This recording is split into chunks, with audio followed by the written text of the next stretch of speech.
posyandu bagi ibu dan anak. Mengapa dikatakan penting? Karena banyak sekali manfaat yang akan diterima oleh masyarakat saat mereka mengunjungi ke posyandu. Di antaranya, yang pertama, mereka akan memperoleh kemudahan untuk mendapatkan informasi dan pelayanan kesehatan bagi ibu, bayi, dan anak balita. Baik, yang kedua, pertumbuhan anak balita terpantau sehingga tidak menderita gizi kurang atau gizi buruk. Yang sebagaimana kita tahu bahwa pemerintah membidik sasaran kepada balita untuk menghilangkan penyakit atau gejala-gejala kronis pada bayi dan balita seperti misalkan stunting atau penyakit diare yang akan mengganggu pertumbuhan dari anak dan balita seperti itu. Selanjutnya yang ketiga, bayi dan anak balita juga akan mendapatkan kapsul vitamin A. Sebagaimana yang kita tahu, ini juga bagian dari program pemerintah seperti itu. Dan juga yang keempat, bayi akan memperoleh imunisasi lengkap sehingga kesehatan mereka insya Allah akan terjamin untuk lebih ke depannya seperti itu. Selanjutnya, yang kelima, ibu hamil akan terpantau berat badannya dan memperoleh tablet tambah darah Fe atau zat besi serta imunisasi tetanus toksoid. Hal ini guna mencegah terjadinya komplikasi penyakit pada ibu hamil dan juga memberikan stimulus atau kesehatan penuh pada ibu hamil atau akan menjamin kesehatan ibu hamil tersebut. Yang keenam, ibu nifas memperoleh kapsul vitamin A dan tablet tambah darah Fe atau zat besi. Sebagaimana yang kita tahu bahwa ibu nifas sekarang sedang mengalami pengeluaran darah yang banyak pasca melahirkan. Untuk itu, pemerintah memberikan booster vitamin A dan juga tablet tambah darah agar ibu nifas tidak kekurangan darah atau laju hemoglobin di dalam tubuhnya juga optimal seperti itu. Yang ketujuh, memperoleh penyuluhan kesehatan terkait ibu dan anak. Hal ini bisa menambah pengetahuan ibu dan anak yang melalui edukasi dari tenaga kesehatan seperti itu. Yang kedelapan, apabila terdapat kelainan pada bayi, anak balita, ibu hamil, ibu nifas, dan ibu menyusui dapat segera diketahui dan dirujuk ke puskesmas. Jadi segala permasalahan penyakit yang terjadi pada sasaran-sasaran tersebut bisa kita ketahui, bisa dikeluhkan ya kepada puskesmas sehingga puskesmas dapat mendata untuk selanjutnya bisa dirujuk ke puskesmas atau bisa lebih jauh seperti ke rumah sakit daerah seperti itu.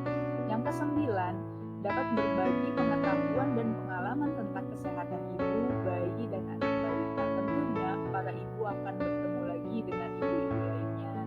Mereka bisa sharing tentang pengalaman-pengalaman mereka seperti pengalaman tentang melahirkan, breastfeeding, atau berbagai hal lainnya seperti itu. Selanjutnya, baik, siapa saja yang harus datang ke posyandu? Yang pertama dan paling utama adalah bayi dan anak balita. Bayi dan anak balita ini menjadi sasaran dari pemerintah untuk ditangani lebih dalam. Karena sebagaimana yang kita ketahui bahwa banyak sekali kejadian-kejadian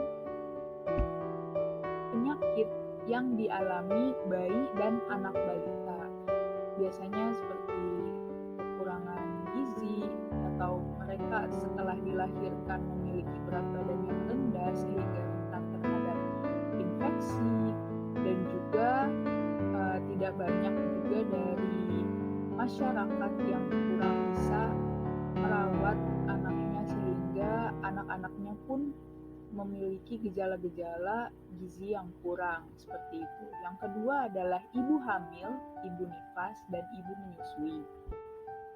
Para ibu-ibu ini penting untuk datang ke posyandu karena mereka akan mendapatkan pelayanan khusus untuk menunjang kesehatan mereka seperti selama kehamilan atau pasca melahirkan, dan juga seperti infus tambahan untuk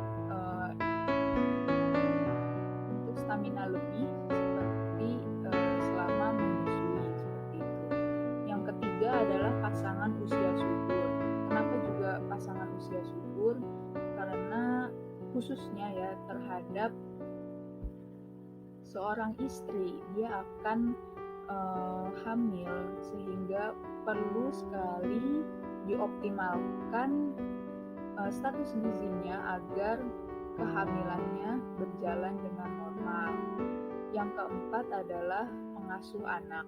Seperti bagaimana yang kita tahu bahwa pengasuh anak ini yang akan menjadi wali pengganti dari orang tua seperti itu. Jadi mereka juga harus mengetahui hal-hal yang berkaitan dengan seorang anak seperti itu. Selanjutnya, proses kegiatan ketika mengikuti posyandu.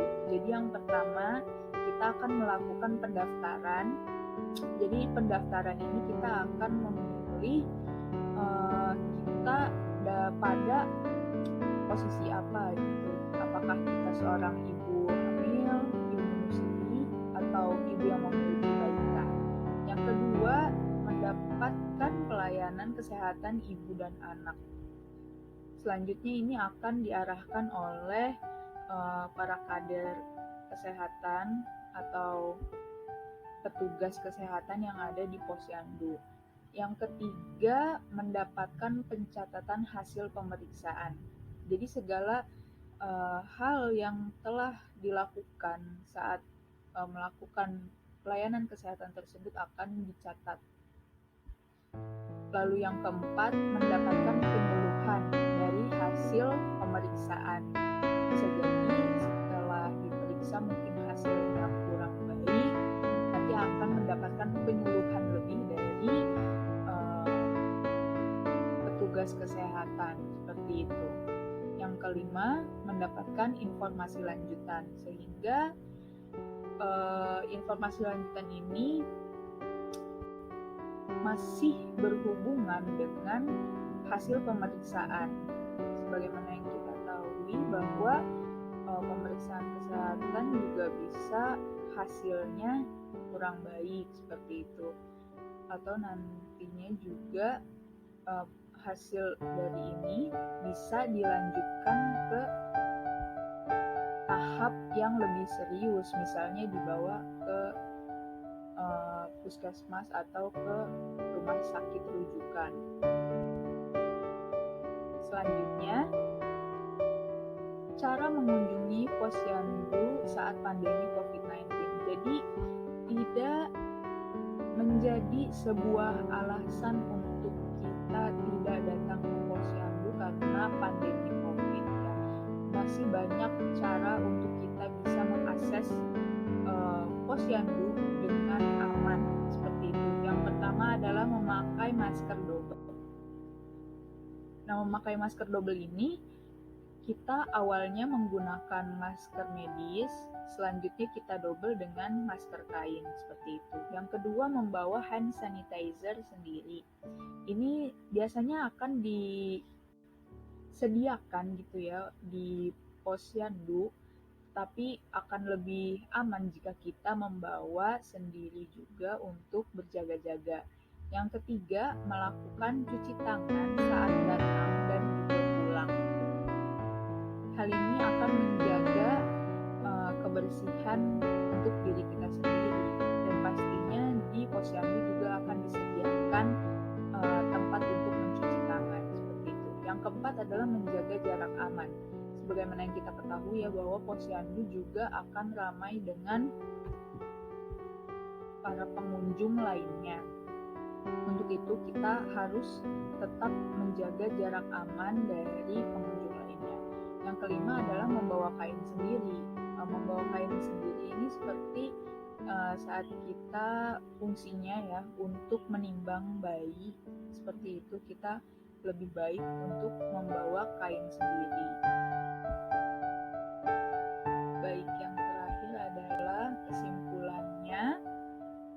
Segala program pemerintah ini sejatinya dibuat untuk kesejahteraan rakyat, ya, untuk itu manfaatkan program pemerintah semaksimal mungkin agar kita juga mendapatkan hasil yang optimal dari program pemerintah tersebut. Jadi jangan takut-takut ke posyandu, apalagi menunda-nunda selagi masih ada kesempatan.